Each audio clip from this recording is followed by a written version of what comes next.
ये है आपका अनुच्छेद 10 अर्थात अंतिम अनुच्छेद का हिंदी अनुवाद अनुकरण वाचन सुनेंगे इस वीडियो में। हिमवतः सिंधु बेलाम यावत विकीर्णा भारत गौरव गाथा कालिदासेन स्वाकृतिस उपनिबद्धा। हिमालय से लेकर सिंधु बेला अर्थात हिंद महासागर तक, हिमालय से लेकर सिंध तक जहां तक विकीर्णा माने फैली है भारतीय गौरव गाथा कालिदास के कृतियों में उपनिबद्ध है। रघुवंशे मेघे कुमार संभवे च भारत देशस्य विविध भूभागानां गिरिकाननादीनां यादृक् स्वाभाविकं मनोहार च चित्रं लभ्यते स्वचक्षुषा अनवलोक्य तद असंभवम्। रघुवंश में, मेघदूत में, कुमार संभव में भारत देश के विविध भूभागों का, पर्वत, जंगल और नदियों का जैसा स्वाभाविक और मनोहारी चित्रण उपलब्ध होता है वह अपनी आंखों के देखे बगैर संभव नहीं है। लेकिन कालिदास की परिकल्पना तथा विधम तस्य देश प्रेम तस्य काव्योत्कर्षम समुद्र रहयति। इस प्रकार उनका देश प्रेम उनके काव्योत्कर्ष को और दृढ़ करती है। संतु तत्र अनल्पाः संस्कृत कवया किंतु कस्यापि कालिदासेन साम्यम नास्ति। हैं तो तत्र अनल्पाः अर्थात बहुत से, संतु तत्र अनल्पाः, अल्पाः माने थोड़े, अनल्पाः माने बहुत, हैं तो बहुत से संस्कृत कवयः संस्कृत कवि, किंतु कस्यापि कालिदासेन साम्यम नास्ति, किसी का भी कालिदास से तुलना नहीं है, समता नहीं है। कालिदास तो कालिदास हैं। साधु उक्तम, ठीक ही, साधु धन उक्तम, साधु धन उक्तम, साधु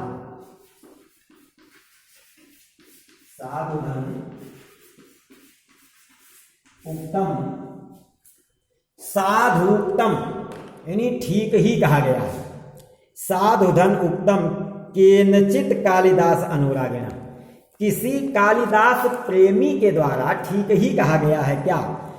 पुरा कवि नाम गणना प्रसंगे कनिष्ठिकाधिष्ठति कालिदासः अद्यापि तत्तुल्य कबीर भावात् अनामिका सार्थवती बभूव।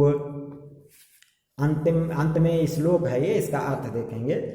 पुरा कवि नाम गणना प्रसंगे, प्राचीन काल के कवियों के गणना के प्रसंग में, इस श्लोक का अर्थ थोड़ा ठीक से समझने का प्रयास करिए। प्राचीन काल के कवियों के गणना के प्रसंग में, प्राचीन काल में जब कवियों की एक संयुक्त बैठक हुई तो उसमें ये तय हुआ कि भाई ये कन्फर्म किया जाए कि सबसे उत्तम, सबसे बढ़िया संस्कृत के कवि कौन से हैं। तो जब गणना होने लगी तो उस गणना पुरा कवि नाम गणना प्रसंगे, इसका अर्थ यही है, पुरा कवि नाम प्राचीन काल के कवियों के गणना के प्रसंग में, वो कौन सा प्रसंग, वही बैठक हुई। तो पुरा कवि नाम गणना प्रसंगे कनिष्ठिकाधिष्ठति कालिदासः। तो जब लोग गणना करने लगे तो गणना करने का पहले, जब कापी किताब की परंपरा नहीं थी, लोग आज तो तुरंत लगाते हैं, तुरंत अब तो मोबाइल आ गई है, तुरंत लोग कैलकुलेट करो क्या है, कैसा है, प्लस करो माइनस करो।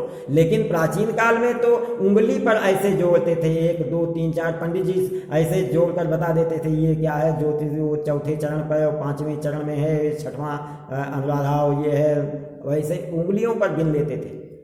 तो प्राचीन काल में गणना अंगुली पर होती थी। तो जब बताया कवियों की चर्चा होने लगी तो उसमें आया कि भाई पहला कवि कौन, तो लोगों ने कहा कालिदास। तो कालिदास यानी कनिष्ठा, यहीं से शुरुआत, गणना करने का उंगलियों पर पहले कनिष्ठा 1 2 3 4, या इसमें और संख्या लेना तो कनिष्ठा पर ही जड़ से 1 2 3 4 5 6 7 8। तो ये गणना करने की व्यवस्था थी और कनिष्ठा पर पहला नंबर आता था। इसलिए कालिदास पहले नंबर पर यानी कनिष्ठा पर विराजमान हुए।